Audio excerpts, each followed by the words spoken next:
Do you want to know how to join a Telegram group with a QR code? Well, then you have come to the right video because I'm going to show you exactly how to fix this. But make sure that you watch this video until the very end so don't make any mistake in this process.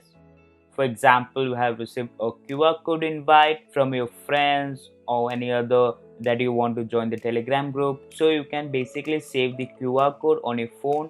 And for example, I'm just gonna search for a random QR code of a Telegram group. So I found this one and I'm going to do is to save the QR code. Now once you have opened the QR code on the gallery, if you're using an iPhone, you can simply gonna do is just to press and hold on the QR code right here and your iPhone will automatically scan that, and the option to open the Telegram should be appear. But if you're using Android, you have to go to the home screen or in the Google search bar and you can see the little camera icon over here, which is a Google lens. Click on it, select the QR code and scan it, and this will give a link.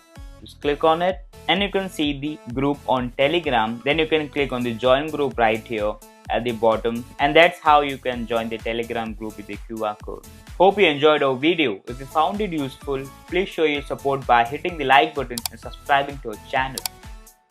If you have any questions or comment about the topic we covered today, we do love to hear from you in the comment section below. Thank you for watching and we hope you have a fantastic day.